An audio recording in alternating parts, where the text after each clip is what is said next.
Good morning to most, good afternoon to others, and good evening to the viewing audience across the pond. I am your host, Jason Miles, here for another episode of This is Revolution Podcast. If you're new to the channel, thank you so much for taking the time to check us out. If you are a returning listener, subscriber, or one of our very valued patrons, so glad to have you back. An insanely busy week at TIR. In addition to the TIR newsletter, the TIR Sound Off, we dropped issue number 16 of the Crisis Papers, which is what we'll be discussing today. If you'd like to read the essay in question wherever you are watching or later listening, there is a link in the description that will connect you to the piece. I do want to thank all of the guests and all of the good people that took time out of their busy schedules to check out the week of shows. At TIR, we kicked off the week early on Tuesday and spoke with author H.A.A. Woods and discussed the cultural Marxism conspiracy.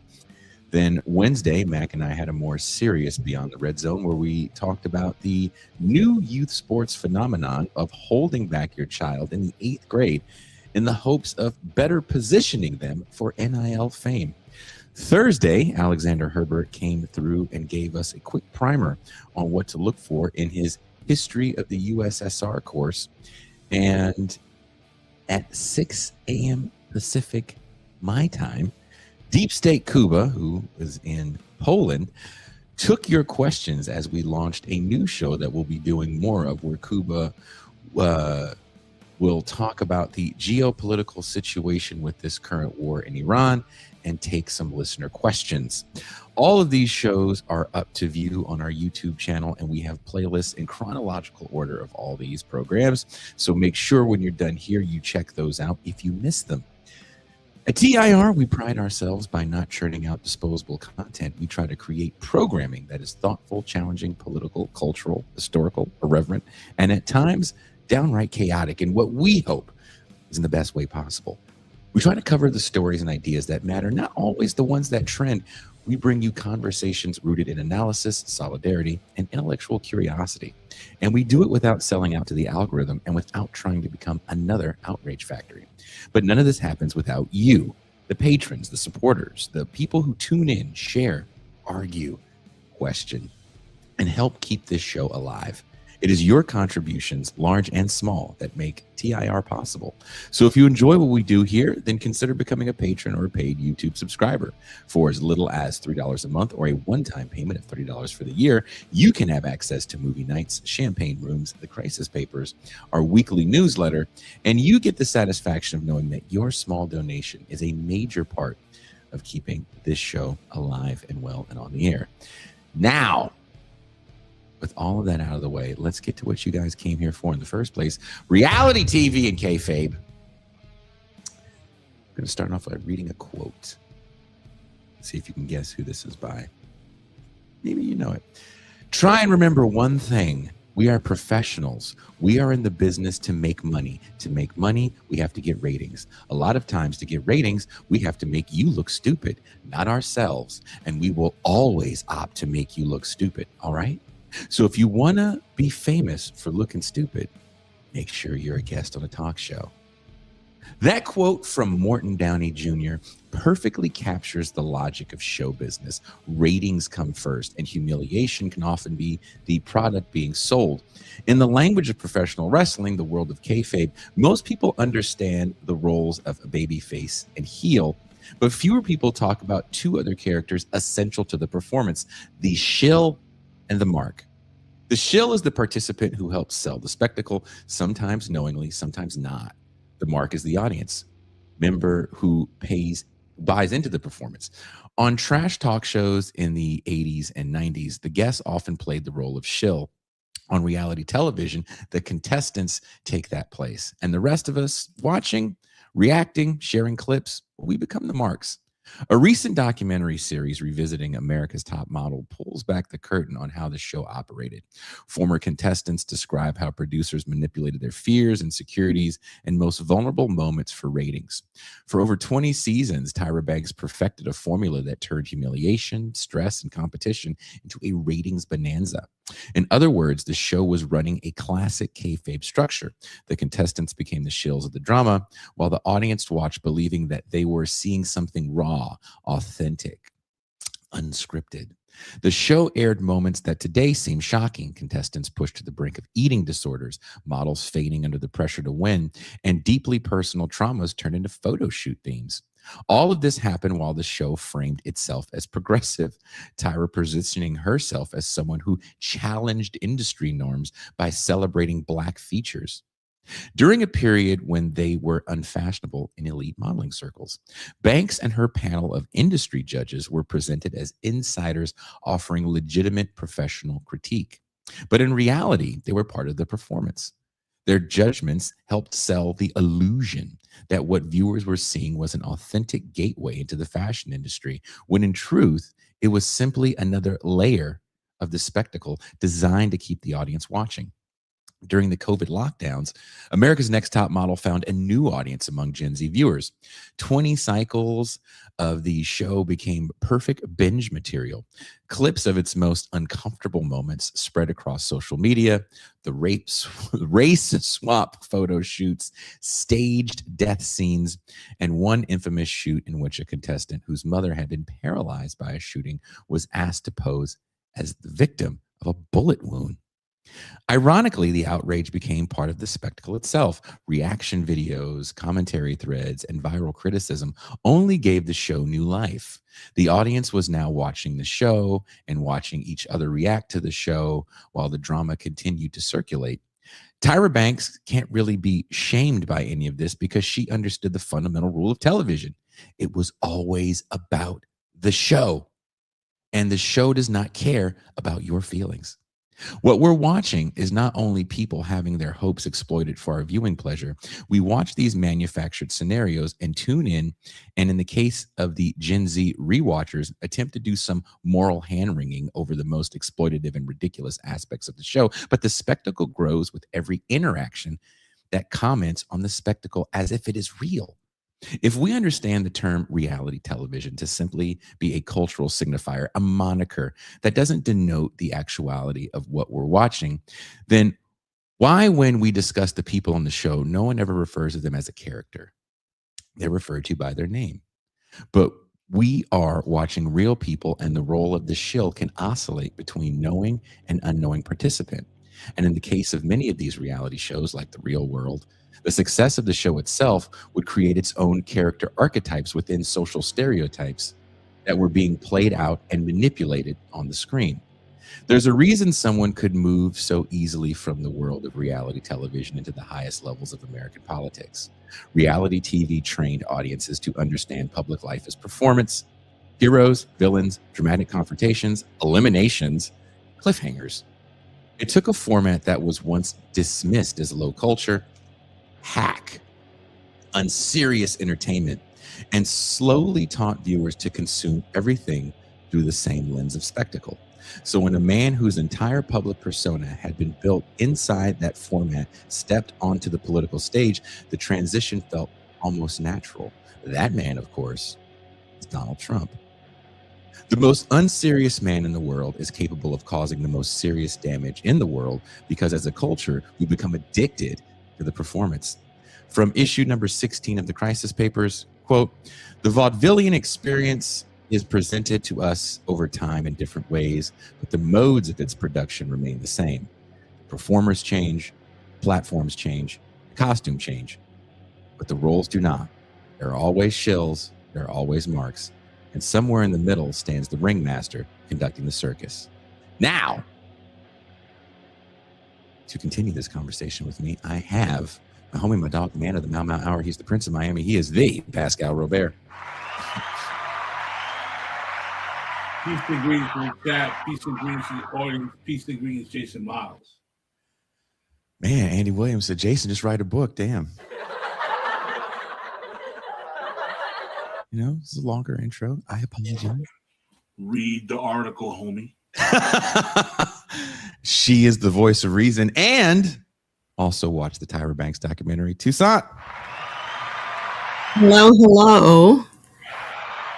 Two beautiful bald hosts stand before me, wow. But I only have one episode in my hands. And this audio represents the host that is still in the running towards becoming America's next top podcaster. We need to do America's Next Top Podcaster. That would be fun.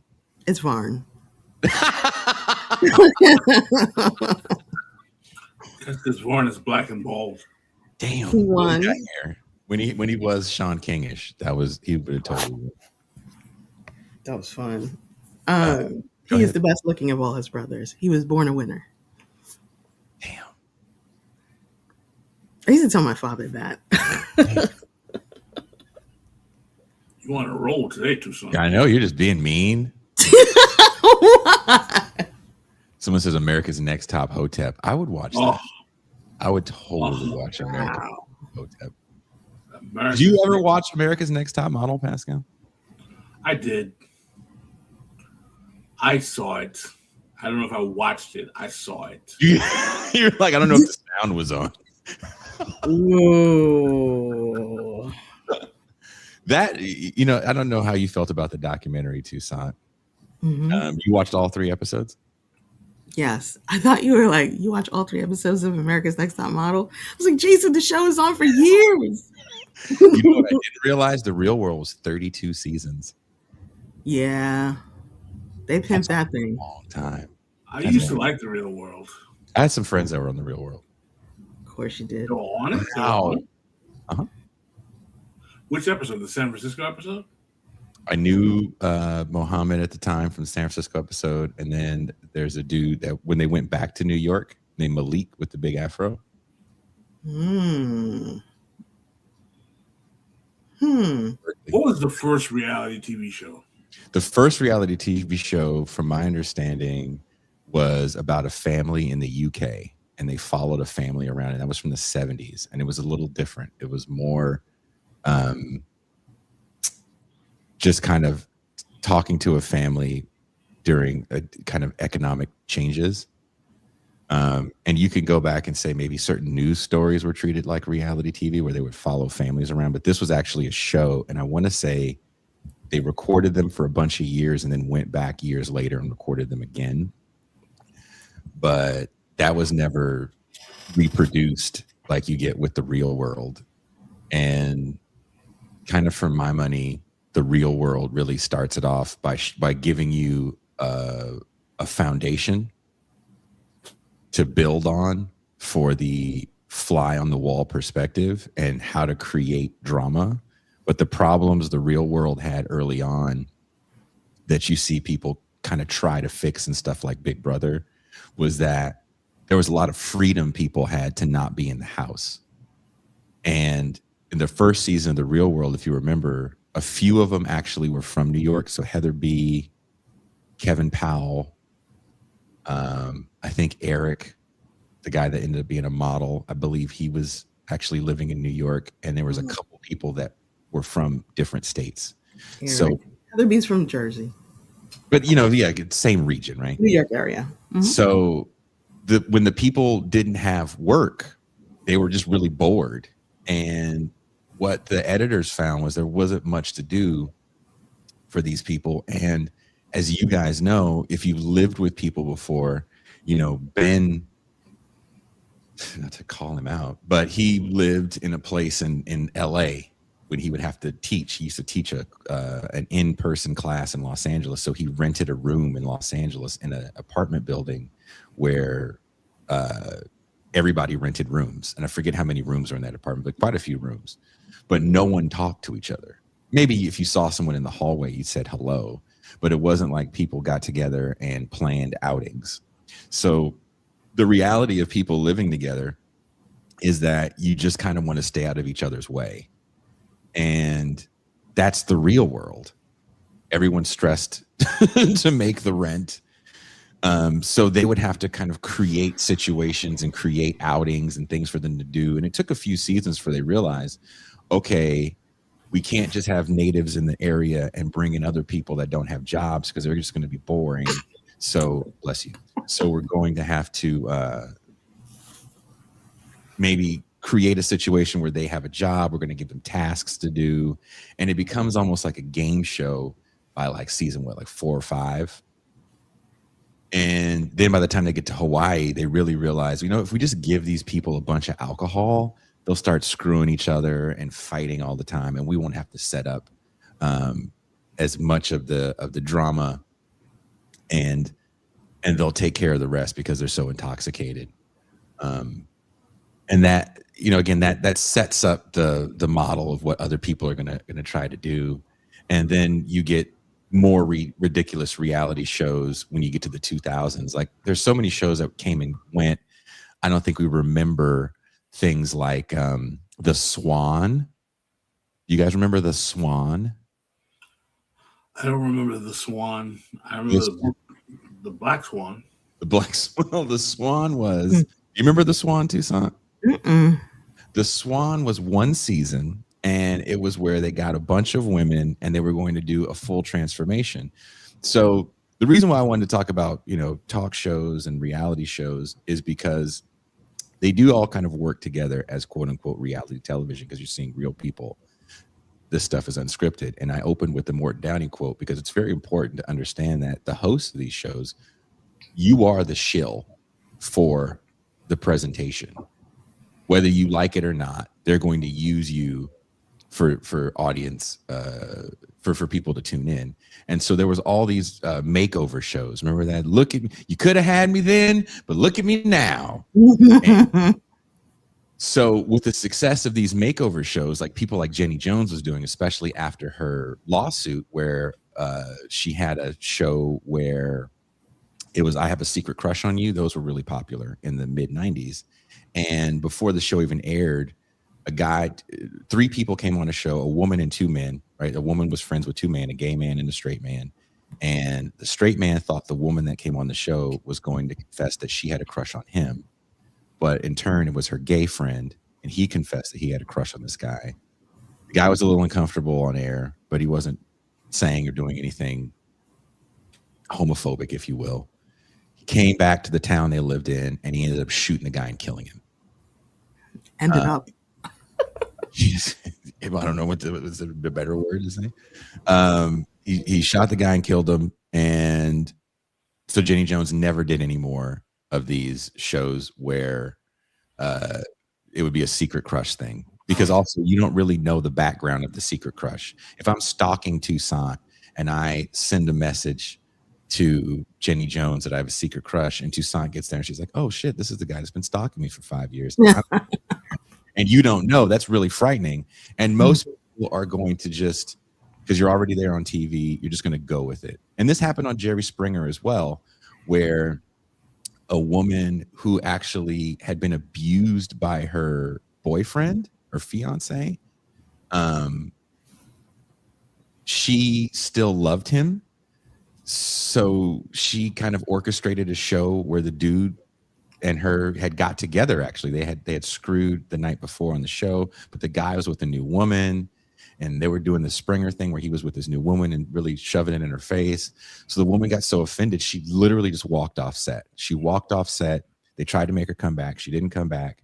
She went home. They didn't even fly her back. She had a good Samaritan, saw her crying at a bus stop, gave her got her a bus ticket. She got back to her home. The guy came back to see her, and they tried to work it out. He hit her again. She kicked him out. He got mad. He went to a bar, and at that bar, the Springer episode happened to be playing of him. He got mad, went back and beat that woman to death. So there were horrible things that would happen with these shows where these people, and they just didn't care. So the Swan was going to be the supreme makeover show, where not only were we just going to do your hair and makeup and give you some new clothes, we're going to hook you up with a personal trainer so you lose a bunch of weight. We'll do dental surgery if need be, and we'll do actual plastic surgery. I remember this show. So women had actual plastic surgery. They were kind of forced into the plastic surgery. Nobody died or anything, but the show didn't last more than a season because there was some backlash from feminist groups that this was putting women in negative light. Keep in mind, as Tyra Banks is getting all this pushback from Gen Z viewers of her show because she constantly says, I broke the mold. I have big hips and big lips, and I'm so black and thick, and I broke the mold. But she was constantly telling people, you're too fat. There's shows like The Swan that feminist groups have pushed to take off air. America's Next Top Model lasts for so long. You actually have this resurgence kind of feminist television, Broad City, Girls, the rise of Diablo Cody. All this stuff is happening while America's Top Model is on. So it's not like Tyra Banks can sit there and go, you know, it was a different time back then. It's like, no, it wasn't. Feminism had existed before. Women's rights had existed before. So it was a different time for her. And in her head, she used the word bubble, which is probably, kind of accurate. So it was a different time for her in her bubble. Mm-hmm. Yeah. So, definitely the fashion industry was still coming off of heroin chic. Yes. I used to go to school with a kid who was tapped to be in one of the Calvin Klein ads where everyone looked like they were about to die. They were all on death's door. Everyone was super skinny. I mean, he looked healthy, but everyone in those ads looked incredibly skinny. And Kate Moss was one of the biggest models at the time, and she was incredibly skinny. The sunken in cheekbones, the gaunt look. Ooh, I didn't dig that. That was Pascal's heyday too. Poor guy. I have a question. Well, TIR, you'll continue. I was interrupting you. Okay. Well, yeah. Well, that's around the time where that sort of thing was in. I mean, we had just gotten into the 2000s, which, in my opinion, didn't really have an identity except for like really skinny white girls and low jeans, the kind that Jason likes. I don't think Jason likes skinny anything. Well, Jason likes to be skinny and wear low jeans. He likes the Britney Spears "Slave for You" jeans, where she's holding the snake and like her whole belly is out and like down to her ass, He likes that. He doesn't like the Brad Pitt Fight Club. He likes the Britney Spears "Slave for You." I have more ass than Brad Pitt, so just showing the mangina isn't enough. Well, gotta know your strengths. So, what are you gonna say, Pascal? Mm-hmm. I was going to say, since we are here purporting to be leftists, interrogating the role of capitalism in the media and all that, let's get a little Frankfurt School, shall we? Sure. Oh. What exactly is the utility of reality television in furthering the ends of American capitalism? You want to take that, TIR? Sure. It's cost cutting. It keeps the prices low. You can have entertainment for people. You don't. Well, you might have to pay some writers, but it'll be like. Ooh, I get you. Maximize profit by minimizing the actual staff of the show. Exactly. Yep. There's no unions. Yep. We're not dealing with those. We're not dealing with actors. There's no SAG involved. These are just regular people, especially now, who are really interested in making some kind of brand for themselves. So they're even more willing to play the game, as they say. These shows are notoriously low cost to produce. What they were doing was they were replacing, remember local talk shows, Pascal, in the day? In the 80s? Of course. There was a pivot. A couple things were happening. There was a pivot away from the production of soap operas. Soap operas cost money to make, like TIR said, there's SAG shows. Those actors get certain rates. Definitely not as much as other sitcoms, but it was expensive. And they found that you can make more money with daytime talk shows because there's just one set. And, You get a Geraldo, an Oprah, a Phil Donahue, and they made it kind of this trashy version of Phil Donahue, who was a more serious talk show host. I like Phil Donahue. Well, if you remember the early days of talk shows, everybody was serious, and they were coming from serious places. Maury Povich was a serious journalist. That's why he's married to Connie Chung. Montel Williams was a serious motivational speaker at one point in time. That's why he got a show. Jerry Springer was a politician that people think that he's got out of politics because of a situation with a prostitute, and that's not true. When he was a city council member, he got caught because he wrote a check to, I talk about it in the piece, he wrote a check to a prostitute, and the massage parlor that he had went to got busted. Now, he wrote several checks to women, and after he got busted, he started paying cash, and some of those women came out and said that he never stopped. But the point is, he came clean publicly, and he had support from the city council, and some members of the city council decided to vote him off. In voting him off, a narrative kind of got created that he's an honest man that made a mistake. So he comes back and wins the mayoral election a few years later. He has a successful mayoral campaign, and people are saying, even while he's a city council member, again, I don't know how much you guys know about Jerry Springer, which I find him an interesting character, because you can draw a line between him and Trump, but it's a different kind of line. Jerry Springer is being billed, get this, Pascal and Toussaint, as the next JFK. He is was an assistant to one of the Kennedys in the 60s, and he's a Democratic Party guy, kind of until he dies. He is a big Democratic Party guy. And people like him. He's very, very likable because he's honest. And much like how I talk about Trump and even Bernie Sanders, those vocal affectations that these guys have that let you know their ethnicity and where they're from really help them in talking to people as a regular guy. And Springer has that as well. He's not an imposing figure. He's a smaller guy, but he couldn't run for president because Jerry Springer actually was born in the UK. He's not an American by birth. Really? Yeah. But his family, the reason why he was born in the UK, because his mother and father are Holocaust survivors. What? So he had a lot of ammunition in his political training. So he went to go run for governor of Ohio and lost.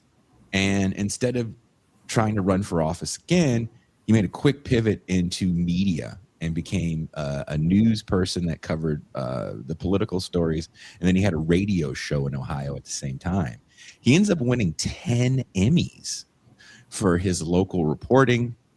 And there's a multimedia company in Cincinnati that puts together the Jerry Springer Show, where he's going to be another Donahue and be very serious, but somewhat joking, because that is his demeanor.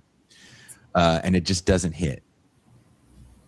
Universal buys the Jerry Springer Show, and they bring in a new producer that really wants, like, you want this to work, you have to double down on the crazy. This producer said in an interview, and I quote, "If I had the ability to kill someone on television, I would do it." Well, one of the things that I would say is that when we talk about the utility of these shows, I understand from the bottom line perspective in terms of they are cheaper to manufacture and they keep the ratings up. But in terms of how they actually socially engineer the body politic, I don't think it's fair. It's unfair to say they really coarsen the arteries of American society and reduce people to really kind of stupid like discourse and value systems. I mean, what is the result? What's the net result of watching 10 years of Jerry Springer? I mean, I don't think it could possibly be good. I think about the Real Housewives of Atlanta. I mean, if there's any show that you would watch and think about, God, can we freaking hang these people. Would be that. I just want to say, Pascal, be careful what you say about reality TV because many people don't know this, but Jason used to be a sexy decoy on the Maury show. On the what show? On the Maury show. Sexy decoy. You remember the sexy decoys? That used to be a job. Were you a sexy decoy? I certainly was not, but I put it in my Twitter bio. You didn't have to pop out those boobs and talk to some weird dude in a limo. Yeah, to accidentally bend over in front of some guy. Oh, excuse me, Lavon Deviantier. Did I drop that orange in front of you? Lavon Deviantier. Don't mind these low-rise jeans. Tee. It was the 2000s.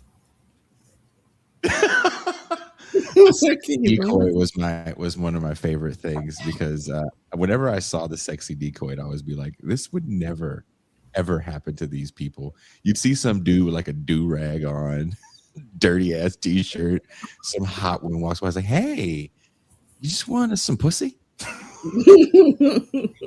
Ew. Something to fall into? Ew. Sure you don't need some pussy? I got a lot of it. I've been looking to fuck a unemployed dude with missing teeth all day. And a wife. Yeah. Oh, you have a wife? Oh man, nothing gets me more fucking hot and soaked than some dirty dude with a wife and shoes on the wrong feet. And we watched it. Yeah. And everybody like, oh my God, Deviantier cheated. How could you? How could he? Fucking everybody would do it. It's crazy. I would have told him to cheat. Hey man, you should cheat. This is never gonna happen to you again. But my larger point though is that can't we not agree that these shows are socially degenerate? Yeah, and I talk about that in the piece that, and I don't think this is on purpose, but at a time in the 90s as low culture is really starting to blow up, Jerry Springer, Ricky Lake, Maury Povich, maybe more so than even Jerry Springer, are parading poor people around and showing kind of showing them in the worst light possible, right? Women that have come on Maury's show multiple times to find out who the father is, people from trailer parks with very thick accents and missing teeth fighting over incestuous relationships. All this is happening while the social safety net is kind of being eviscerated by the Clinton administration. It's like hillbilly elegy, but in real world, in reality TV. It becomes the perfect propaganda machine for the Clinton administration, Reagan-like onslaught on the social safety net. And it's something that people don't really talk about that much, I think, because of what you mentioned earlier when you said, let's get a little Frankfurt School. And again, I don't think it was engineered. Like Clinton and Washington didn't necessarily call up the producers and say, this is what you guys are going to do, because they didn't have to. You didn't have to engineer it by that point. And I think that's important as well. Because you don't have to, because it's kind of just inherent in entertainment, things had just gotten so far off the rails that people just didn't want to see produced scripted television.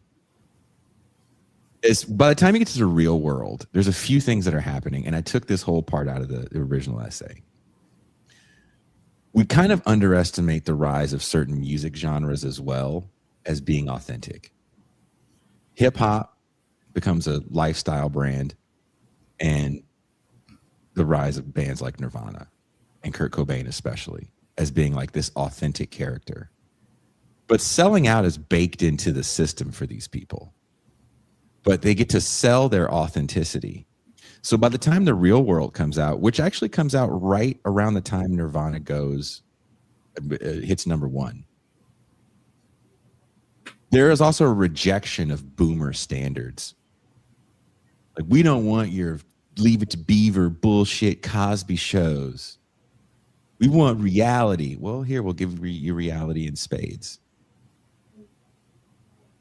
So we're all kind of buying in to watching reality, reacting to reality, and not really asking questions about kind of the baked in nature of quote unquote selling out, to the point where selling out just becomes a term we don't say anymore by the end of the decade. Like, there's a famous image of Kurt Cobain of Nirvana on Rolling Stone magazine, where he's wearing a shirt that says corporate rock magazines still suck, as he's posing on a corporate rock magazine. A stylist couldn't do a better job. A PR company couldn't do a better job to sell that magazine and to sell authenticity. So authenticity now is just something we can sell. Sorry. TIR, you want to jump in? I'm thinking about a lot of things. People were also watching The Simpsons. They definitely did want to see different programming on TV. People were starting to get cable, and MTV exploded. What were you even doing if you weren't watching MTV? I mean, eventually we got the box, and we had some democracy. Oh, the box, yeah. But MTV told you what you wanted to watch. I remember going to my neighbor's house, and Nirvana's Smells Like Teen Spirit came on. And my neighbor was like, you see, this is their Jesus now. Mm-hmm. This is the white people's Jesus now. Mm-hmm. And we just watched it in silence. And when the video was done, I was like, not bad. You could do worse for Jesus. This was pretty good. Something about the music was undeniable. It was time for that. It was time for a big shakeup, and that was perfect. It seemed warranted. But that's what's interesting about Nirvana to me. If you think about Nirvana, 4 years before they hit, Guns N' Roses hits, or at least they come out. And Guns N' Roses is marketed the exact same way. Mm-hmm. This is the salve to cure you from all of your glam pop metal woes. Mm-hmm. And it's so real and it's authentic because these guys are from the street. 4 years before they hit, Motley Crue is saying the same thing. We're not like Kiss because we're different, because we're street. We're different. We're real. Everybody's saying the same thing. And being real became a fashion statement. I ditched the tight clothes for these baggy thrift store things I found. And now I'm looking down at the ground opposed to pointing to the audience, because the rock star is dead, man. It became an act. You see, again, hip hop is very similar, where through the 90s, you have people really trying to figure out different cadences and exploring through sampling. And then there's lawsuits with sampling. But it's trying to find itself. And by the time the Chronic hits, it hit big. And it hit with everybody. And it was supposed to be the authentic Black experience. Now, for years, you got these Black people telling you hip hop and white tastemakers, hip hop is the voice of the revolutionary Black man. Oh, the revolutionary Black man likes gin and juice. Good to know.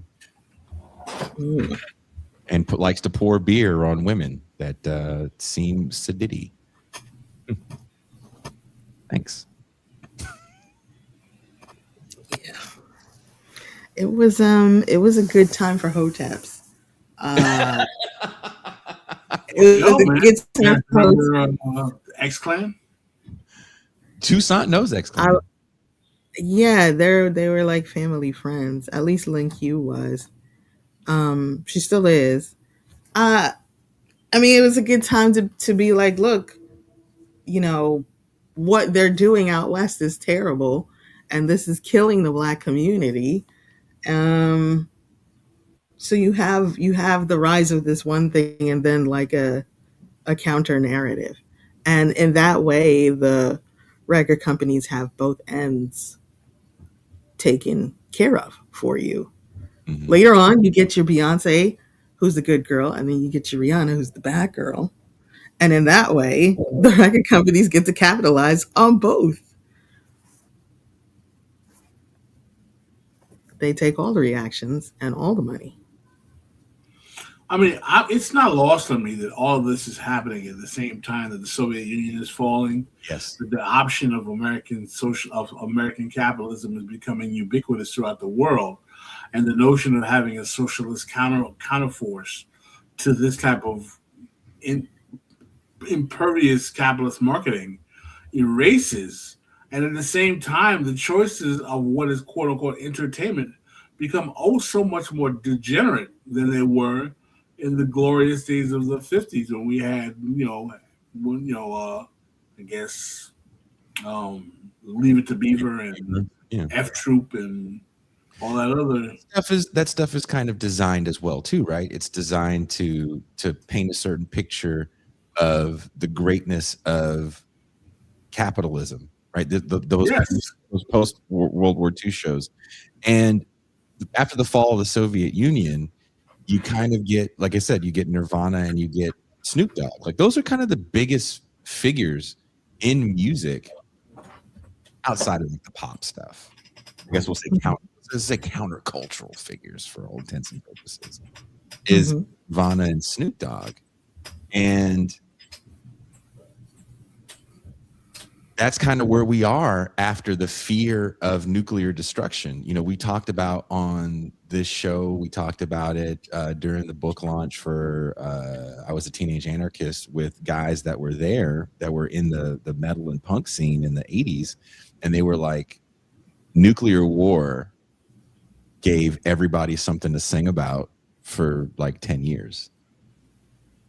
I think Chris Conte said like nuclear war and wizards or something funny like that.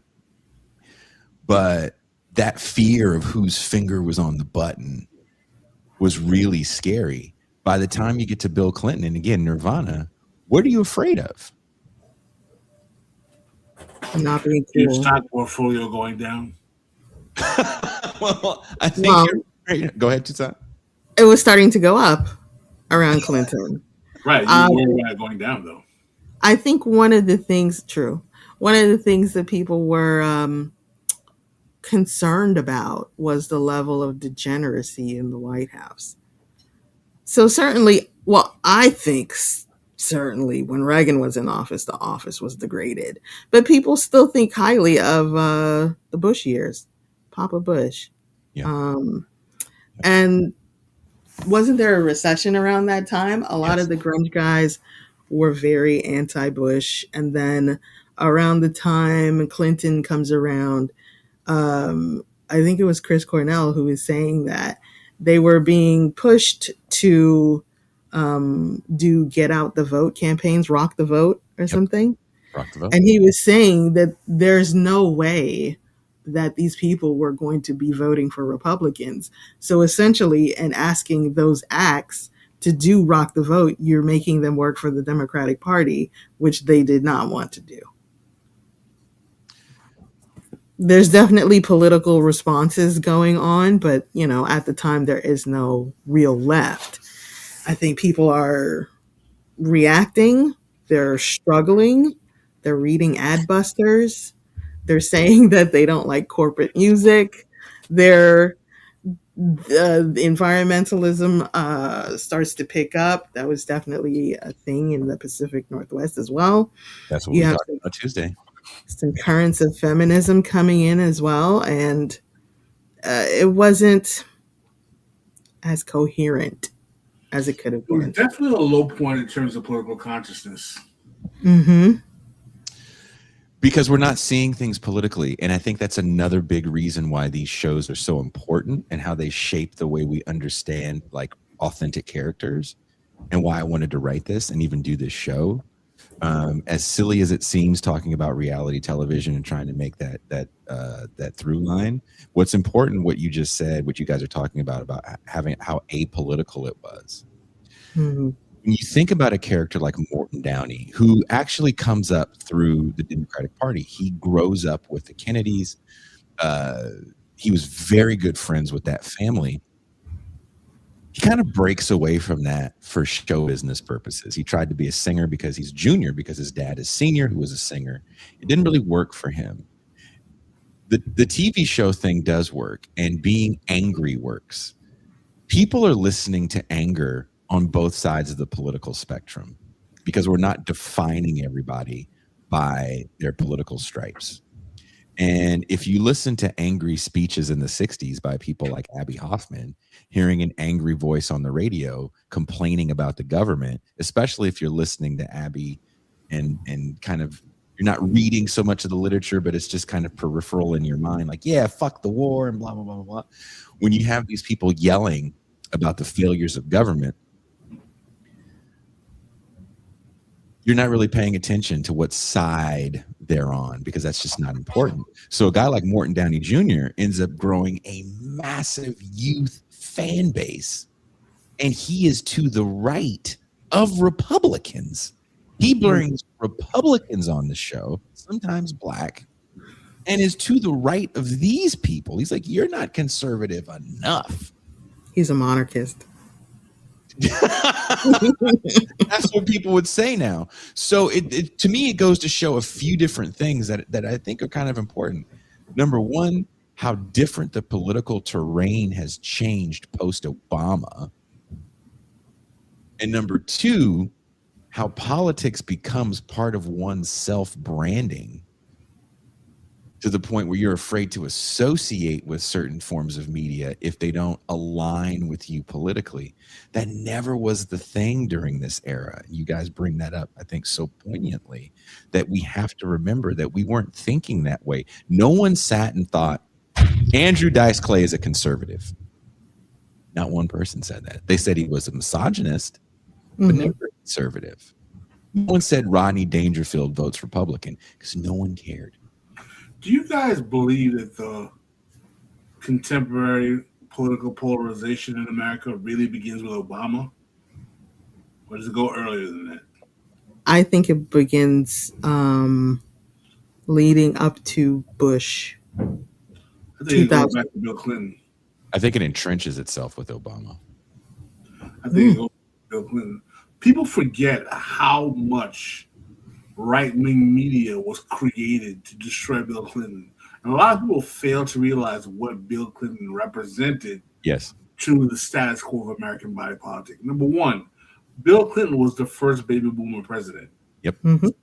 Second of all, he comes out of the 60s hippie generation. Yep. Which after having 3 or 4 successful Republican administrations in the White House, and the Republicans had pretty much believed that they had effectively eviscerated the challenge of the Democratic Party. Also, this is going around during the fall of the Soviet Union. So the notion of the left is being purged from the consciousness of the American body politic. And here you have this guy who was a boomer out of the 60s with his wife, who at that time was keeping her middle name, who was outed as a feminist, talking about she wants to be president of America after George Herbert Walker Bush. It was outlandish to the psyche of America, and a lot of people fail to realize Bill Clinton never got over 50% of the popular vote in American politics. Don't forget, it was a three-man race. It was George Bush, Bill Clinton, and Ross Perot. Ross Perot got enough of the vote, and he was the factor that took votes from George W. Bush that got Bill Clinton into the White House twice. He changed the way we view presidential debates with third parties. Right. So Bill Clinton never got the popular vote. And this guy was hated by the American right. Do you guys remember the Clinton tales? About all the things, how many people These are the tales, the Clinton tales. how many people the Clinton supposedly killed and all this stuff, Yes. Whitewater, all of these scandals. Calling his daughter ugly. Oh, jeez. The Clintons were anathema to the status quo conservative body politic simply because they considered to be a revival of any semblance of the left. And the Republicans couldn't stand it because they thought that they had slayed that dragon. Yet, what did Clinton offer? He offered a repackaged version of right-wing politics. Yes. Well, in the 90s, you have Ruby Ridge, which nobody seems to talk about. Don't you have Timothy McVeigh as well? There's a study. You got Ruby Ridge, Waco. Yeah. There's a steady undercurrent going on the right, and I think that by the time we get to the election in 2000, it becomes clear that there are two Americas politically, just living in different worlds entirely. But they're being presented as racial constructs, right? Because we're seeing the far right as being racist. That's happening throughout the 80s, but there's this Cold War thing happening, so there's not that much attention to it. But like you said, Ruby Ridge happens, was that 92, 93, Pascal? 92. Then you have Waco, which is about 93, and then of course Oklahoma City, which I believe is 95. So we're seeing these things as white extremist violence. There's a rise in neo-Nazis within the Northwest to the point where people are looking at Portland, the city that everybody loves so much, as being kind of a stronghold of neo-Nazis. So the 90s is a different time, but the way these shows, kind of back to these shows and the way they're portraying it, they're portraying it in this way that doesn't make a lot of sense for the average person, because we're also understanding race through the lens of 1963 MLK. So when you bring out these neo-Nazis that are talking about a changing America, they're saying something that's real. Opportunities are dwindling. Where are the factory jobs? Where there is no social safety net, because if there is one, the people that are using it are people of color and immigrants. They're stealing my hope. Welfare queens. We're not talking about consolidation of farms and things like that through multinational corporations and jobs moving overseas because of deindustrialization. We're talking about it through the lens of just, racial degradation. And then you bring on a black nationalist that may say some of the same things, but that black nationalist is just defending himself now against these claims of being part of the degenerate succubus on the American body politic. So the arguments that you're seeing don't really make that much sense. There's a bad white guy and a valiant black man will defend that, and that really culminates with Geraldo. But Oprah, notably Jerry Springer, Phil Donahue, all these people brought literal neo-Nazis on their show, and we saw them not as an outgrowth of the failures of neoliberalism. We saw them as part of a freak show, no different than a guy that tattoos his face or that hangs from suspension hooks. They seemed that freakish because when were you really going to see a dude walking around in a Klan robe or full-on fascist Nazi uniforms? That's not a common sight. So we can compartmentalize that aspect of America somewhere else. So I get what people are trying to say. I think it's a little bit of shoehorning it into this thing. Like, this is where the polarization starts, because we're not polarized in that way. Because the average white person you see doesn't call you a nigger. Like, I feel real confident that outside of an argument, you never walk down the street, or a crazy person, you never walk down the street saying, nigger. So you're not really experiencing a certain amount of in-your-face racism that you see on television. I don't know. I still feel like by the time you get to 2000, you got two different sets of white folks. The liberals are just like, we don't understand why these guys always want to go to war, and they're racist, and they're terrible. But we are smart and virtuous, and we don't know why Al Gore lost. It was in two very different media ecosystems, and then you have syndication taking place, where all these consolidation with Sinclair Broadcasting and that sort of thing, and then it becomes a really cohesive sort of singular voice for the right, and then you have liberals sort of reacting to it and reacting badly. In some cases, really not mounting that kind of opposition, not laying the groundwork that these people laid in the 90s, just sort of thinking that they were normal and that was hegemonic, and it was kind of always going to be that way. You know, Pascal is a little older than us, and he grows up in a different New York that's also changing, where racialized violence becomes a major theme of the news coming out of a changing city, right? That's going from the murder capital to something a little different. And in the late 90s, or late 80s, sorry, you have the shooting of Yusef Hawkins, which is really extremely tragic event where a young woman that lived in a predominantly Italian area was going to have a party, and she said she was going to invite some friends that were from a different part of town that were going to be Black and Puerto Rican. And Yusef Hawkins and some of his friends, I believe, were buying a bike or something. They were buying something in that area, but they weren't the people that this young lady's friends were looking for. And we look at Yusef Hawkins and that killing as racist white people mad that Black people are coming into their town. One of the people that attacked Yusef Hawkins was a Black man that grew up in that area with those guys. It had a lot to do with changing demographics in areas.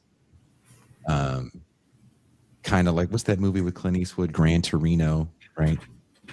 The demographics of certain parts of New York are changing. There's more immigrants coming into areas that maybe they hadn't lived before. So there's tensions around what gentrification really looks like. But as far as it being political, I don't think it's political in the way that we look at politics today. I think it's racialized. That is what politics were back then. It's just everything's just racialized. That's back when it seemed like Black people should have their own political party, because Black people were feeling like we had our own political interests. And you got people listening to Farrakhan and that sort of thing. And it seems to make sense.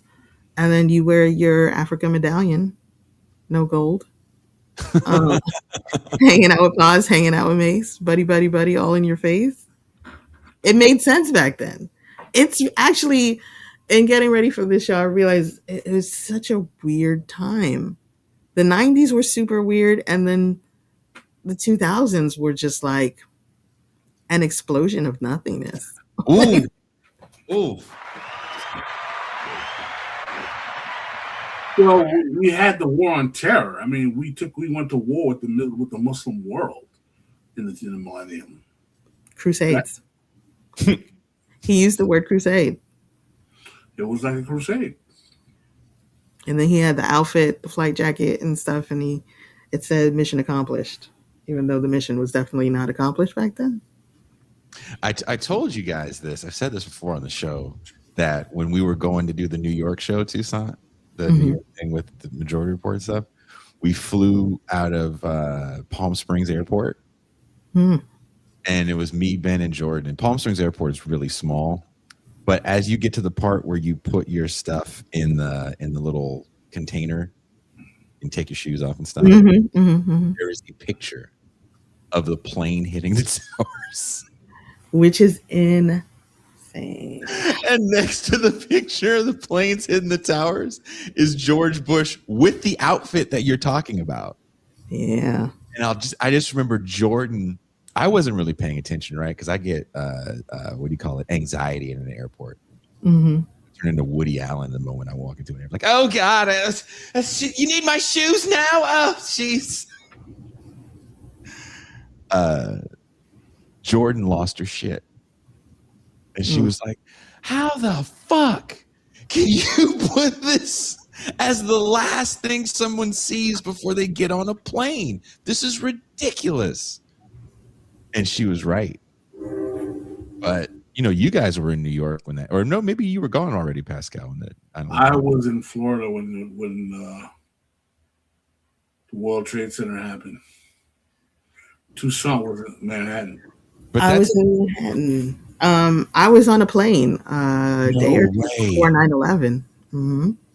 Oh. Yeah.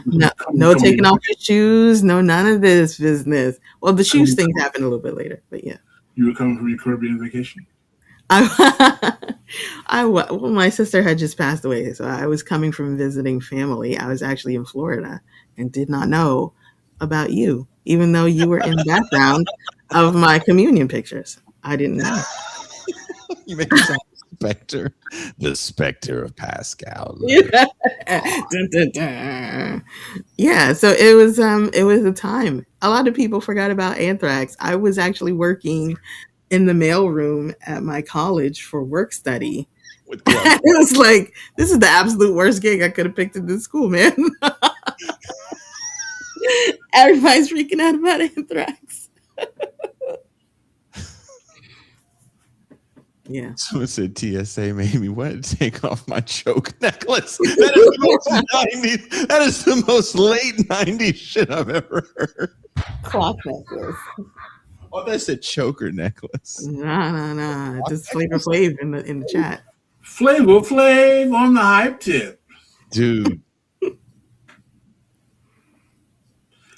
When I think of the 2000s, I don't know if you guys feel the same way. I do feel that it's the last gasp of that low culture moment, because I do agree with Ross Bennis, who wrote the book 1999, The Year of Low Culture, which is a really good book. I think everybody should check it out. At the very least, watch the show that Ross was on. Ross has been on a few times. I think he has a brilliant kind of historical deep dive into that moment and everything from Beanie Babies, because sneakers, for example, there's stores here in northern Mexico that are resale sneaker stores. And for those that don't know, shoes are released in this way now where they're only going to release so many, and there's special colors and special editions. So the secondary market for sneakers is insane. It's like a stock market. Beanie Babies is the first time that really takes off, even more so than baseball cards.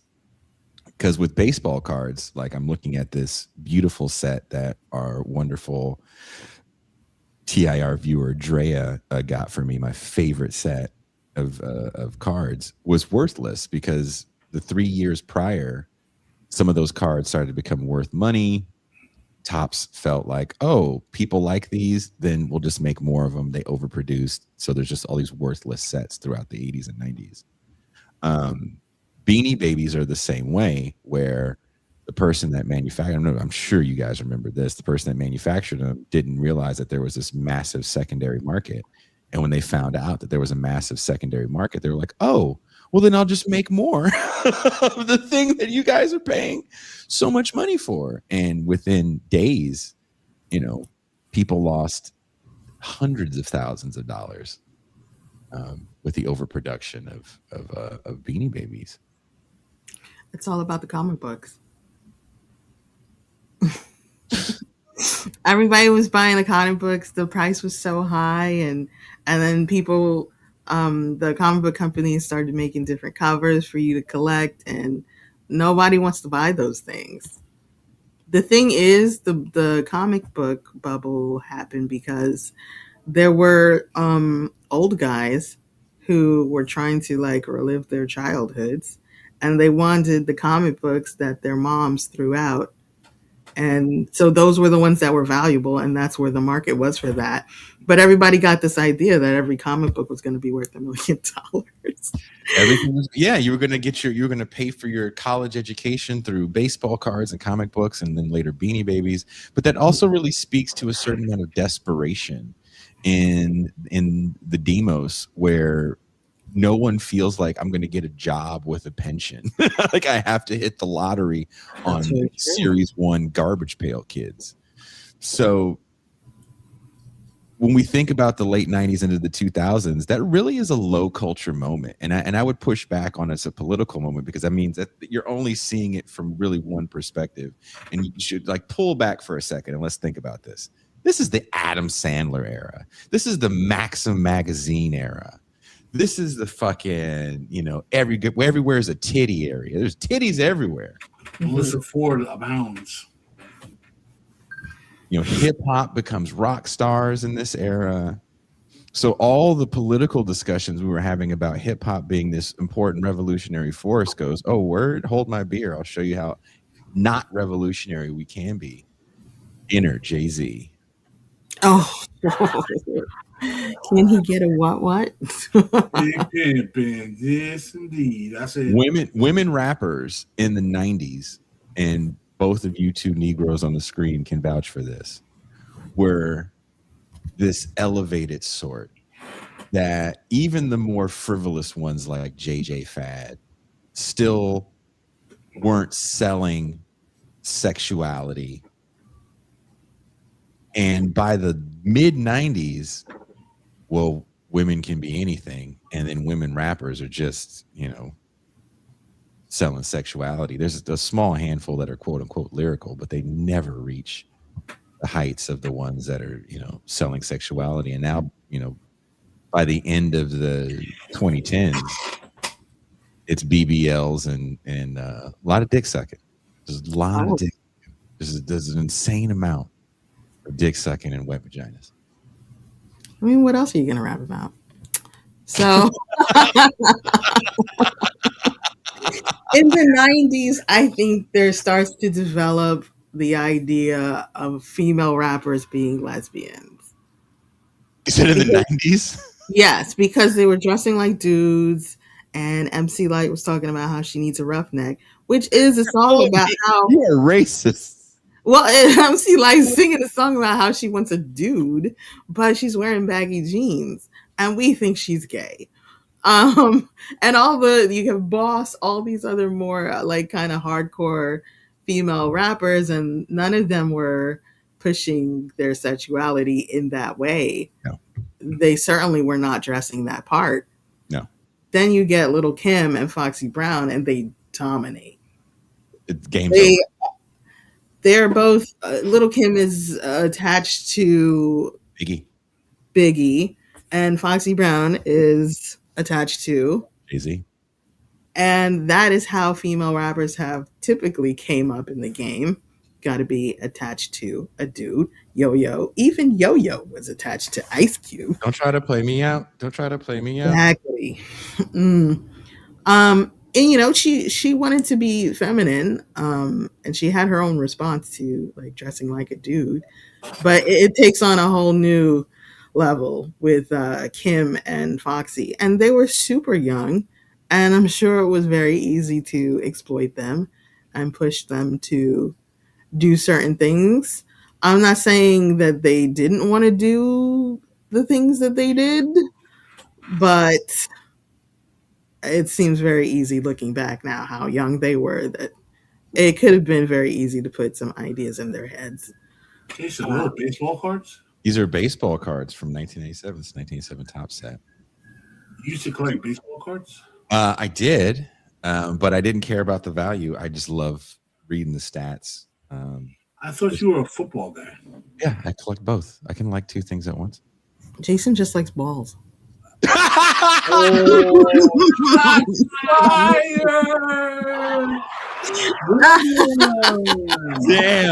Good burn.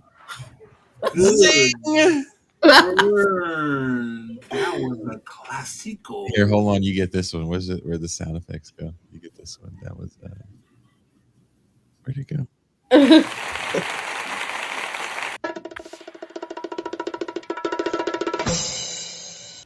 There we go. You gotta get all of the sound effects. That was Classico Tampico. Oh, dude, remember Otis Nixon?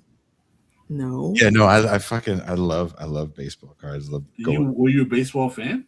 Huge. Fucking pull out a Jim Rice. Remember Jim Rice?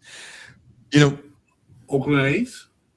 No, San Francisco Giants. My mom dated a guy from San Francisco, and he actually made me watch Giants games, and I ended up liking them. The colors were cooler than the. Ooh, sorry for the train. Right. On another note, when I think of the 2000s, I think of LimeWire. And Napster. Napster. I was 100% a pirate back then. I had an eye patch, and I would download music at 555 Soul. And then one day, one of the designers pulled me aside and was like, "You know, you have to do work, right?" I was like, "This is my work, dog. I got to get this MIA song." Really need this Temple of the Dog, the whole album. I kind of want to go back to the women in rap thing, because when you think about women in rap, right, it's Latifah and Light, and then maybe if you're a real hip hop head, you remember Nikki D. I saw her yesterday at the bodega. She's Daddy's little girl.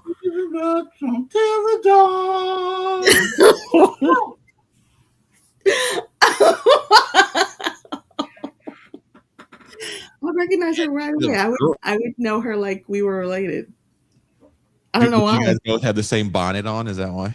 No, she looks modern and like a regular person stuff. But I was like, "Hey, that's Nikki D." Wow. I'm so racist that I would not know Nikki D if I saw her. She would have to have the outfit, those massive fucking earrings. If she looked like a normal woman, I'd just be like, bamboo earrings, the classic urban attire. At least 2 pairs. At least she was an around the way girl. Someone says Lauryn Hill. You know, even though the first Fugees record is a little in the early '90s, like the later end of the early '90s,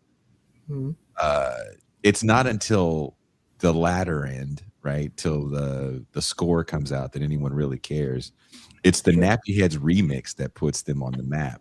But everyone I know that bought that record, we were like, "This is trash." Really? The first Fugees album wasn't that good. Horrible. Blunted on Reality. Yeah, you guys were high on something. It definitely wasn't making good music. That was 1984. They were talking about Jabot jeans constantly. Constantly. Sauce fashion ass was like, "Again with the Jabots. Look, we've moved on."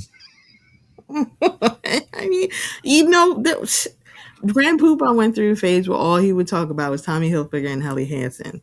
And it's like, look, this gets old. Also, are you getting paid for this? Who wants to hear rhymes about that? Like, it's just Grand Puba was a fashion icon, man. Grand Puba was dope, dude. I loved Grand Puba. That Say guy. it again. Real is one of my favorite rap songs ever. I was gonna bring that up, that you love Real to Real. I was gonna say, don't you dare. I know you love Grand Puba. As a matter of fact, Toussaint's one of the few people that if we talk about Brand Nubian, she will go on a Grand Puba tangent. Yeah. You'll share her contempt for Lord Jamar. She said he's the worst one. She said he was the worst. Say it now. Why nobody want to admit it? Lord Jamar was not one of the top 2 of the 3 best members of Brand Nubian. He also wasn't 2. He was 3. He was 3. He was probably the worst one. I mean, given the work that Sadat X did developing Sadat this X whole was, Wild Cowboys thing. Sadat X was a dope MC. I used to see him all the time in Brooklyn, and I wanted to be like, "Yo, Wooly got to pin my sneakers," but I was like, "Let him be a civilian and just do his thing." He's a nurse, I think. Yep. Yeah. I let him be a person. You're welcome, Sadat X. It was like 8 o'clock in the morning. I'm going to work, and I would just see him. Yeah. I mean, he had a vision. He wanted to do something. But Lord Jamar, we see on his own, he just really didn't pop like that. And then he surfaces as some type of troglodyte with the most he's the most embarrassing uncle, the most regressive views you've ever heard. You are just digging the claws in today. I love it. Is not good. Now you live in New York. He follows me on Twitter. He follows you on Twitter. Look at this nigga. He follows me on Twitter. Why don't you twist your mustache while you're at it there? Humble brag. He has some very regressive views. I will say this. Man, he's got a whole some people really like it. It is fashionable to have regressive views now, so he's not exactly a man out of time. It's cool to be out of time now. He has classical black nationalist, pop political views. And misogynist views. I mean, 5%er. Yeah. Blah, blah, blah. Very hotel. I mean, if your views are that terrible, maybe you're not the 5%. All I'm saying, you might be the 85er. Wow, Yeah. Grand Puba an 85er now? I didn't call Grand Puba an 85er. Oh, Lord Jamar an 85er now? I just said if your views are that regressive, you might be an 85er. Oh, God. Jay-Z is a 10%er, on the other hand. I thought he was a 1%er. Wow. That's because he got to be a 1%er because he's a 10%er. I don't know. Jay-Z is just someone I don't really give two hot shits about.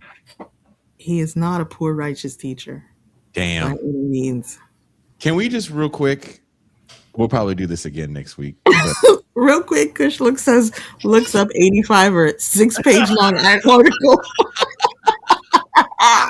I'm sorry. We went deep in the lore on that one. Kushner had to look up what's an 85. Can we put an end to that whole there was a CIA conspiracy to stop righteous hip hop? Unless that conspiracy was called capitalism. Yeah, it's called record sales last I checked. It's the thing people don't know how to name because we didn't have politics in the 90s. So they like to look. Again, I am agreeing with you, and I would give you a hug if you were in front of me. You are so right on. Billy Corgan recently came out and said that there was a master plot by the CIA to kill rock music. And I was like, why? Everyone was going to cut holes in their jeans. What are we going to do with all these knees exposed? I mean, I don't know. To be fair to Billy, CIA did used to get involved in a lot of things that we would think don't make sense and are kind of stupid. They went a little crazy over the bananas, and then they got into some painters, and it's like, well, how did you even get there? But you're staying in a time where everything was political, right? You're talking about Jackson Pollock. You're talking about what we talked about Tuesday, the cultural Marxism. You're talking about a time where people are actually reading. There's leftist organizations with dues-paying members. Politics.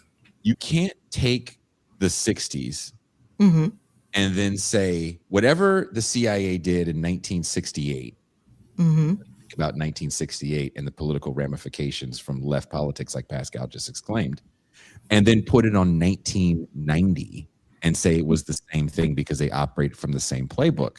You don't need the CIA to make Jerry Springer.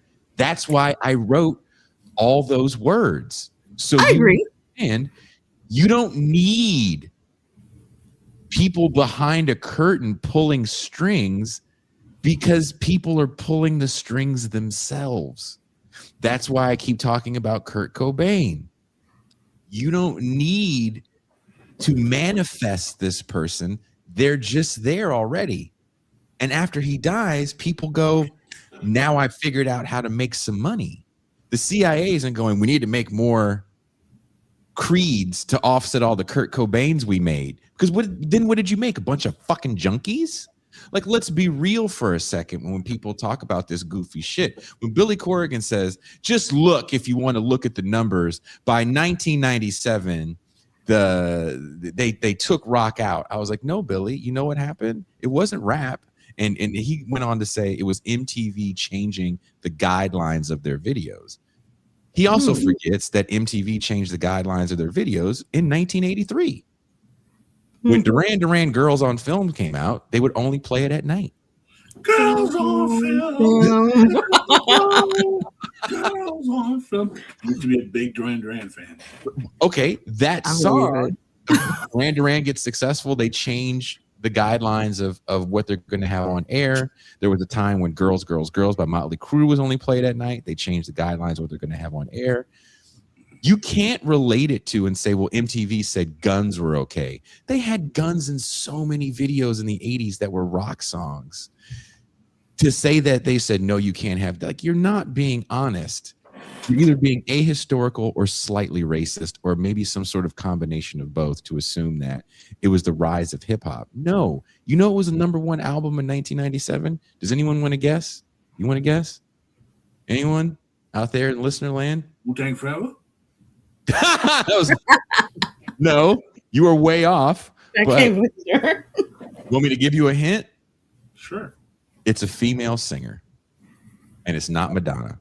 Dolly Parton? What? Dolly Parton? No. No. Someone says no doubt. Nope. That's 94. Miseducation? Nope. Spice Girls. They're on the list of the top 10, but no, it's a solo artist. Lauryn Hill. You guys are so bad. No, that album was 96. LeAnn Rimes. Shania Twain. Thank you, Andy. Janet Jackson. Okay. You know who was number 2? Busta Rhymes? Garth Brooks. Thank you. Steve got at the Titanic. Celine Dion was number 2. Oh. With her solo record. And then the Titanic was number 3, also Celine Dion. By the time you get to a rock band that is ranking in the top sales, it's like Creed by 97. So is it that rock music was dialed down, as Corgan says, by the powers that be for some reason? Or was it because pop music was kind of in their last of their heyday, where, you know, really well-crafted pop songs that accompanied big selling movies were the thing that people were buying, and not, you know, the same old rehashed rock song that your parents like? If your parents are like, hey, let me get a copy of that Nirvana because it reminds me of Buffalo Springfield, maybe Nirvana's not as rebellious as Snoop Dogg. Sorry, Billy, you just weren't cool. Buffalo Springfield. Buffalo Soldiers. I don't think anyone ever said that. But also, I heard that Billy Corgan did have a neo-Nazi phase. I don't know if that's true or not. But perhaps that helped in the formulation of his ideas. Or maybe he was in the MK Ultra program and he was managed by the CIA himself. Everything gets to be CIA. Anything I don't like is CIA. Does that sound familiar to you in these spaces? Sounds like Candace Owens. I just want to say, in the 90s, I thought that if I said the full name of the DSA, that the CIA or the FBI was going to come through the window like Batman and kill me. Dizzle says, "Did you know Kid and Play were a CIA plot? Black Instagram Reels told me so. It must be true." You need to stop. Kid and Play invented butter pecan ice cream. God, come on.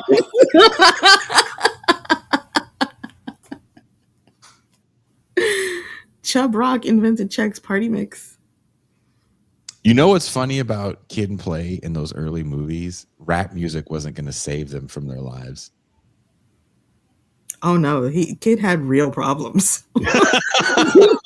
He was trying to get away from those 35-year-old high schoolers in various states of undress. Wearing a muscle shirt. 3 grown-ass niggas wearing off-the-shoulder cut-off sweatshirts with Jerry curls in high school. I would have been like, "Hey, look here, 21 Jump Street. I don't have any fucking drugs on me. Leave me alone." Leave Full Force alone, man. Leave Britney alone. Full Force, they were the shit back in the day. They were. No, but like, what's up with the casting?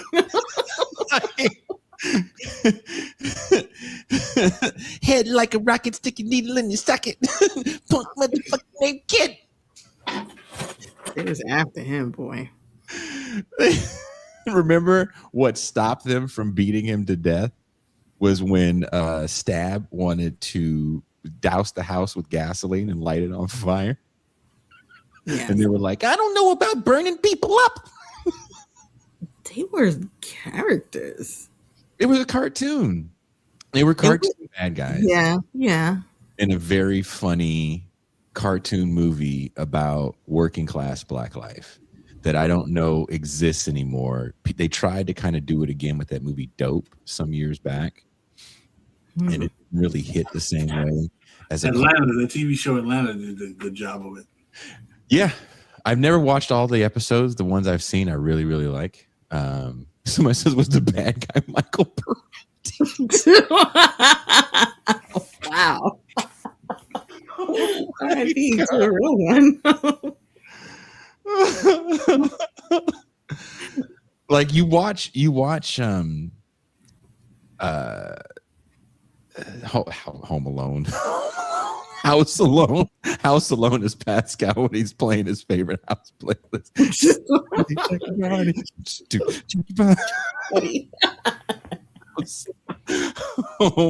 Snakes on a Soul plane. Oh my God. That movie is antithetical to me to blaxploitation because it is an interesting lens on black life where it's not alienating. Mm-hmm.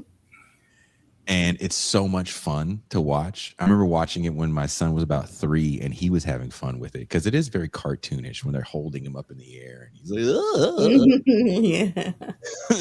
They fall into bushes with George Clinton. You know, there's a bunch of the guys dancing and one of them is so drunk that he falls over and then you get the great dance battle. So it's also seeing this lens onto a certain kind of masculinity, if you will, where things that now the manosphere says are gay. Dancing?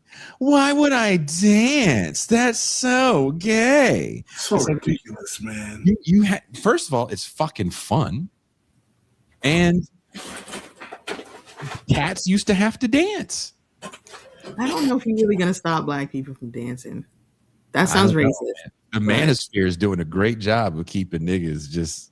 I know Wu-Tang used to stop niggas from dancing. Like Nas used to stop niggas from dancing. None of them niggas did this shit. They did this shit. They did. They had some moves. They did. This was all he was gonna do. This was all he was finna do. And the rapper hands. Yeah. Yeah. Like the lobster claws. But going back to that moment where you see people having just fun. Everyone's having fun. You see a rap battle where it ends and they're like, yeah, that was great. Give me a pound, man. Give me a pound. Yeah, that was a real thing. The biggest gripe is, right, yo, chill, don't bump the table. There's this moment, by the way, hashtag relatable, yo, chill, don't bump the table. But there's this moment where hip hop is, all those top acts are kind of unified and they all kind of know each other and they're not beefing with each other.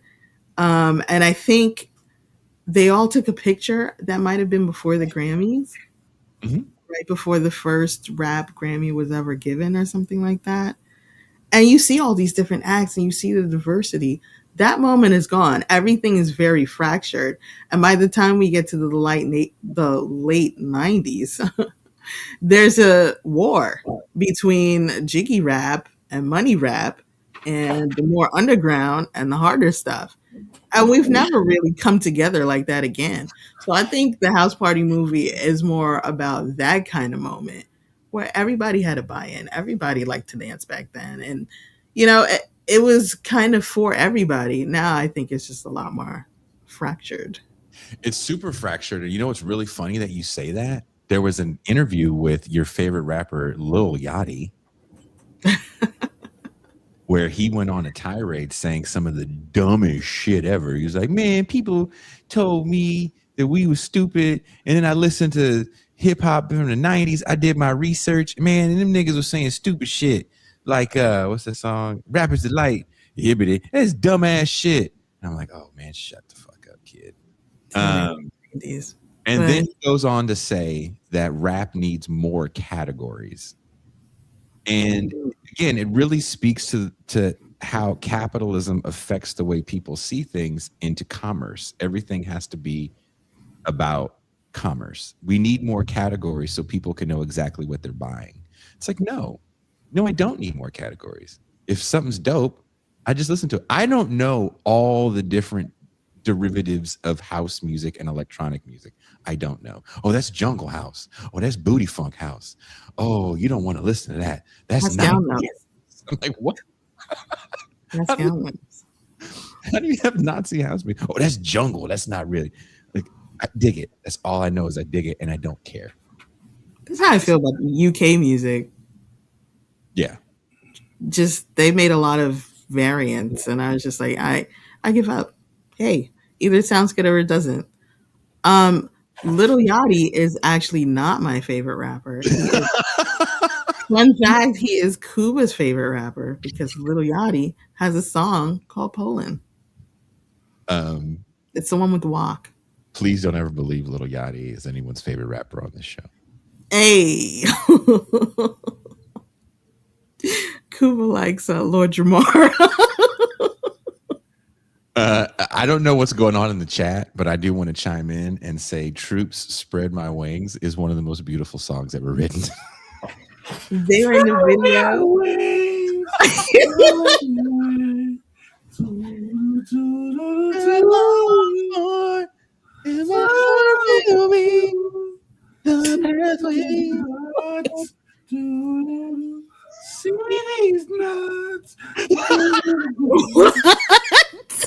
I think that's a remix there. In the video, they were on a helipad. Yes, dancing their asses. They're sweat. They have leather jackets on. And they have the baggy pants. They're flapping in the wind. The pleated with the helicopter. Those pleated Giorgio Brutini fucking flea market slacks. Raphael Sadiq said how neo-soul category was a corporate creation. Yep. By a black music executive. It was not an organic creation. Yep. I forgot his name, but yeah.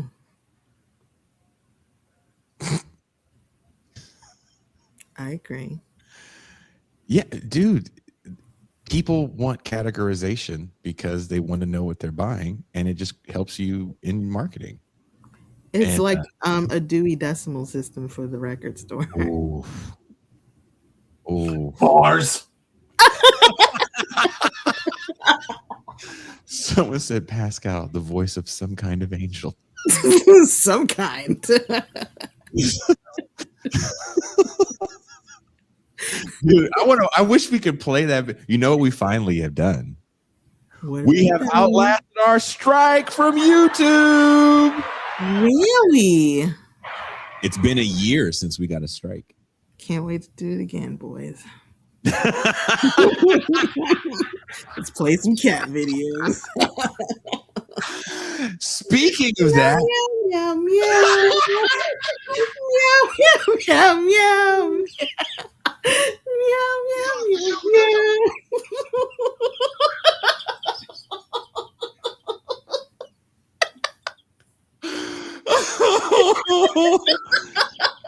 look, man, those cat videos have me by the balls right now.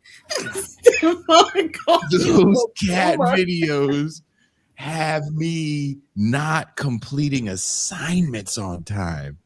Stefan called you a boomer. Call me a boomer. Call me a boomer. Why do you like those videos? You're such a boomer. Wait, do the song again, because when I hear this song, I start getting like, who got a rock? Who got a rock? That's the Billie Eilish song.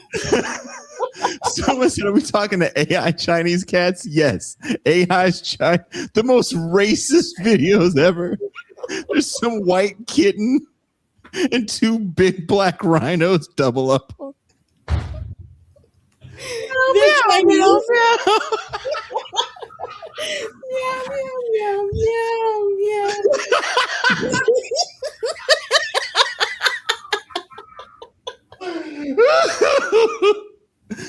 Those cat videos have me in a fucking cage. No. Oh my gosh. The weight loss ones. Way to go to the gym and work out. So it's AI videos. Dude, cat videos of these AI cats. I can't stop watching AI cat videos. I'm not going to pull any AI cat videos up, I promise.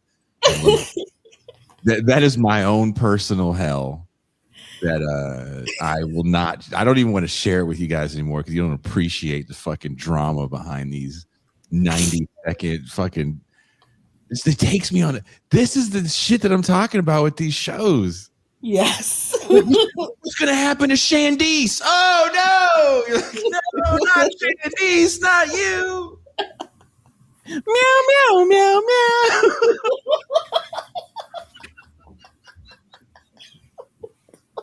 From now on, every time Trump speaks, listen. Meow, meow, meow, meow. I think maybe I'm gonna have boots on the ground in Southeast Asia. Meow, meow, meow, meow, meow. Oh, that's a fact. Everything's a cat video. Shampizzle. It is a true fucking story. The Soviet Union fell to the cats on the CCCP now. Someone says this makes me think of you as less than a person, Jason. Okay. So it's the dopamine prison. I'm just sitting there. Meow, meow, meow, meow. This is writing the tally marks on the walls. I'm trapped inside. I don't even remember why I started singing that. I need to rewind the show myself. Someone said I picked the wrong day to give up drugs. Off the rails. Off the rails. I know this well. Dusty Springfield and Hootie and the Blowfish is pretty cool. Hello, Godcat. On that note, I wanted to show you this one thing, though, Pascal. There is something I wanted to show you. I'm so glad you guys can't see my screen right now. I am too.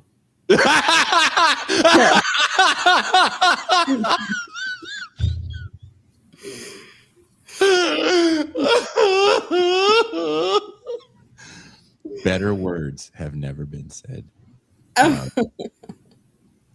Oh my God, I'm going to be so sad if I can't find this because I have to show this to you. This is so important.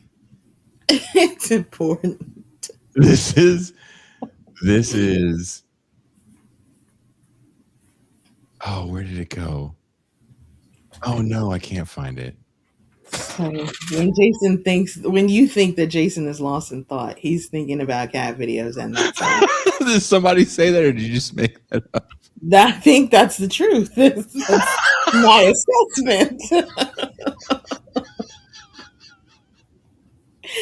Meow, meow, meow, meow, meow, meow, meow, meow. It sounds so important when they sing like that. Isn't that like the thing with these shows? Is like it feels there's the tension when Tyra Banks is like, who's gonna go home today? Who's it gonna be? You know what? That sense of drama, you can see it in videos people make themselves. Mm-hmm. So if you watch some of these like sad men videos, where they're like, now when I see a beautiful woman, I just don't care anymore. I just think about all the things she's going to put me through and all the things I'm going to have to pay for. Now I'm not going to see my kids. And it's like, dude, you just saw her. But they'll have soft music in the back that's like supposed to make you sad. It might as well be cats meowing because it's like you were deliberately trying to pull on my heartstrings here, and it's falling flat, so it's very obvious to me. But you see, people are like affected by these mechanics. When you think of the Manosphere, I don't know if you feel the same way, Pascal. When I think of the Manosphere, and there's a documentary that Louis Theroux just did for Netflix that's coming out Wednesday about the Manosphere, where he actually spent time with Andrew Tate, all the big names in the Manosphere. Sorry to hear that. Well, it's Louis Theroux, right? The Manosphere to me is the epitome of what we're talking about here. They are kayfabe personified. Everything they do is for algorithmic engagement. So you really can't believe anything they say. And when I think of where we are politically right now with some of the arguments, Pascal and I were talking about it a little bit before the show started, how Trump is like, we've been at war with Iran for 47 years. It's like, what the fuck are you talking about? Like, seriously, like tell me about this long conflict, because I think none of us here in America know about it. So tell me how that breaks down there, Donnie boy.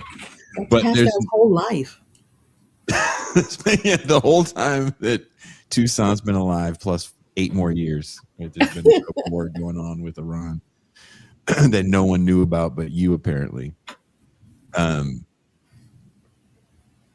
That doesn't get a lot of pushback. So what happens is there becomes an ecosystem of mainstream news that just keeps repeating what he said. And then also you're going to have the MAGA loyalists within the party that just keep repeating what he said. And sometimes you might even have some Democratic people that are war hawks that keep repeating what he said. I mean, even Hillary Clinton ran on, war with Iran. Lame. So that does become a thing that you have to take seriously because you hear it so much and it's just bullshit. So a lot of this is about, well, where's the bullshit? And when people go, oh, I knew this was bullshit all along. I knew reality TV was fake. It's like, yeah, did you? Because I don't think you know to the levels of how fake it was.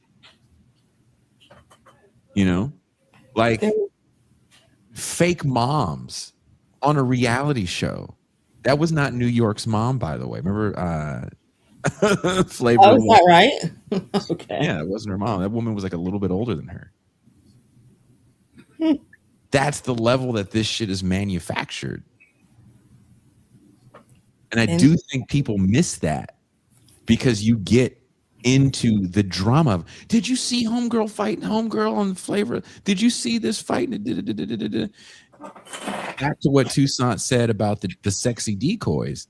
There was never going to be a time in Treviantius's life where he was just going to be minding his business in a waiting room, and some chick with huge tits, some usually white chick with huge tits, is just going to walk up to him and be like, "Hey, you ever T-boned a white chick?" Like, that never is going to happen.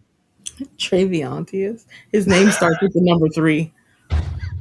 Third child of the brood.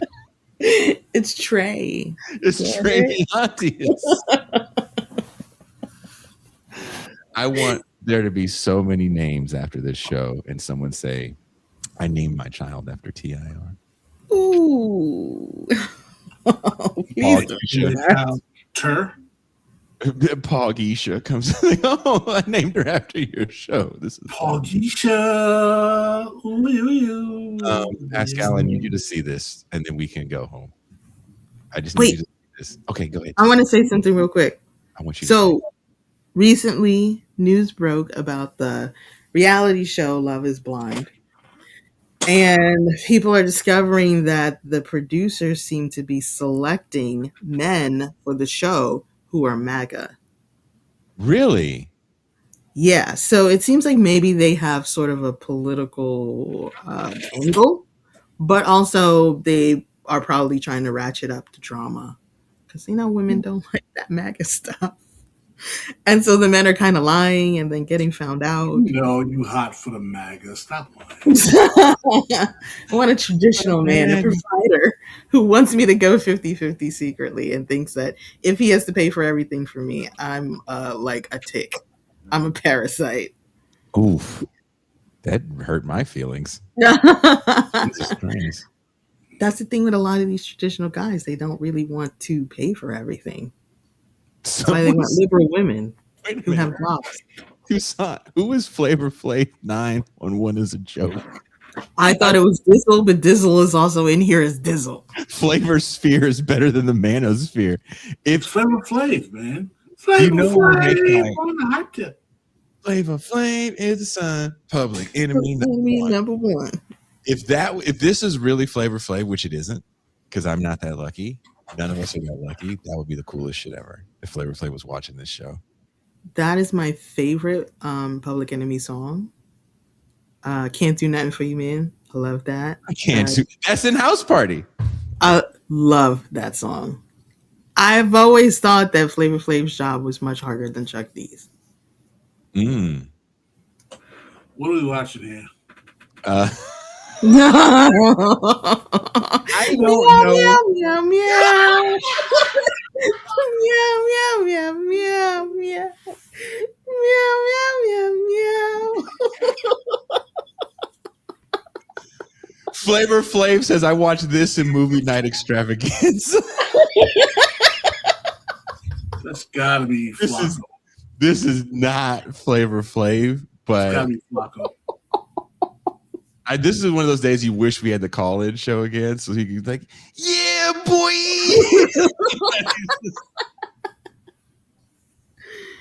He took the women's hockey team out for dinner and stuff. I'm sure he's a very nice gentleman. He got knee deep in Brigitte Nielsen, and I was always like, "Good for you, good for you." Knee deep. I mean, he's not that tall, so he was like man deep. He was an Indian. He was a whole Indian man. He's a classical pianist. Small piano, big pianist. That's what they say. So this video, I think,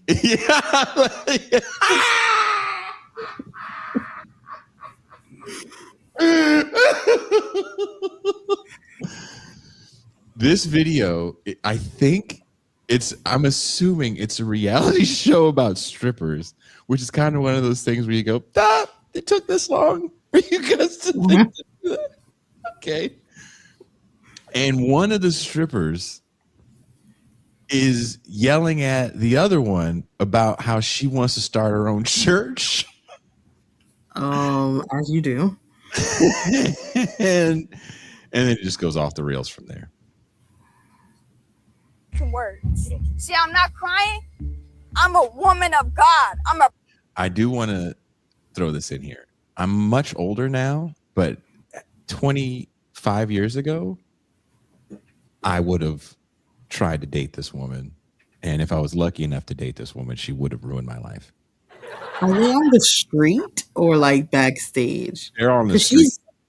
She's wearing a leopard print bra. She's wearing a bra and a thong, and she's talking about being a child of God to a woman that's wearing lace leggings. So yeah, this is everything about this conversation is crazy to me. A Proverbs 31 woman. Ain't no tears coming down my cheeks. Why is she being so spooky? What the hell is your problem? Do you want to stay here, or are you trying to baptize us all? Like, I'm confused. I'm out. Jocelyn got nothing to say. That was bitch ass shit. Jocelyn ain't gonna fight me.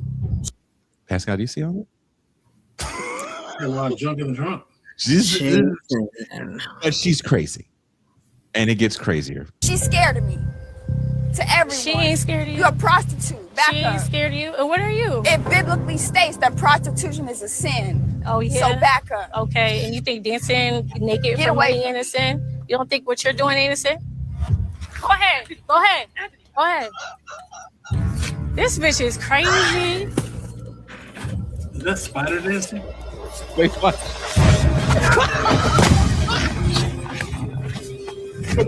She's a wrestler, apparently. That's wrestling moves. I thought she was doing capoeira. Yeah, when she was Paranaway. She was winding up for the pitch there in a very dancey kind of way. She double leg took that girl down. How did you stop? Just stop. Bring it up.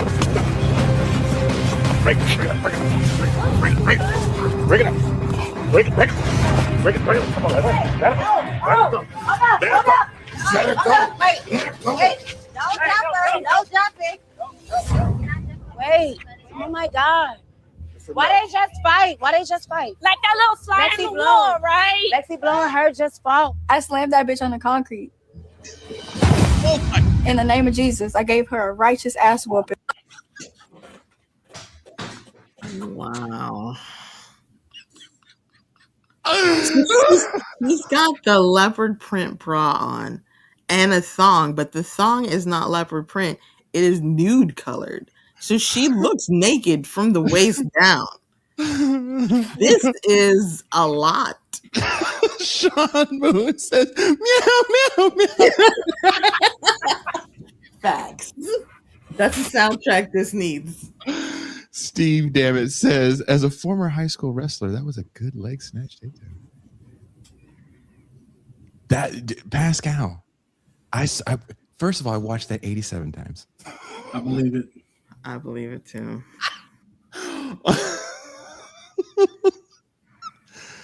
But I watched that and I was like, this is not real life.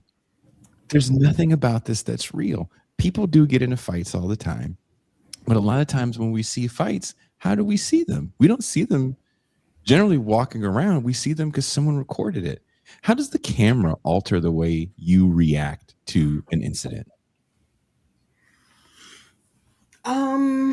If I see a fight and someone is recording it, I know that my job is to scream out "World Star." So I do repeatedly. Someone said, "Let she who was out without sin throw the first suplex." That is, the whole thing is crazy. That is crazy. It's manufactured. She had her booty all out. I was like, can you run that back? They're fighting on the concrete and she's practically naked. Just the other lady's very covered, but also not. She's got some dogs. Dizzle says, and Jason sent that to me. He is telling the truth. I sent that straight. You sent that to Dizzle? No. Dizzle is delicate. Don't send him people fighting. Kush Look says those were honest asses, Jason. They were. That's what made it so intriguing to me. Ridiculous. Nobody's got a BBL. These are. Yeah, no, seriously. watching that video made me glad that I'm 48 years old. Because I I'm think not you're 48 years old and still able, is what that means. No, 48 and like not having to deal with that. Because that would be like, oh wow, look, she's tough. She's a strong-minded woman. She's a woman of the Lord. Can't wait to take her to church. I think it's the other way around. Or something. Just grab me by my neck like I was a little kid. I'm going to church.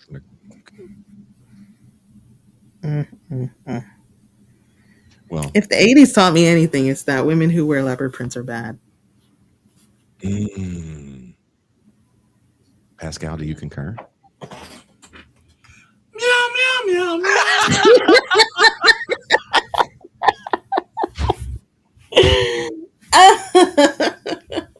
Wait, someone says they never forgot the Shandy episode because they were there. Like you were there because you were watching it, or you were there because you were with Shandy? Ooh. I want to know. Who is that? Is Flavor Flav watching and someone that actually was there on Tyra's show? What is happening? Has TIR finally broken through the algorithm? That's what? Cynthia? Spit pop, skip it up. That's Cynthia. Oh, Cynthia. Cynthia. White Cynthia. White Cynthia. Opposed to not white Cynthia.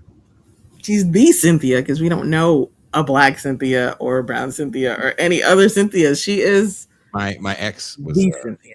Was a brown Cynthia. So you take. I mean, what are the odds, Jason? Take that right now. You fucking every name. Lisa, Angela, Pamela, Renee. That is my mom's first and middle name, Pamela Renee. Oh, yep. Shout out to her. Alrighty then. Yeah, she danced way too much to that song. And on that note, say it, Pascal. Oh, Cynthia. No. You leave that out. She is just Cynthia. On that note. She said her name was Cynthia Robinson. That's the most black white girl. That's why she's having a hard time finding a job. Oh. What about this Cynthia Robinson with all the qualifications? We have enough DEI hires. I don't think she'll be a cultural fit. We're out. Have a good weekend, guys. Vin-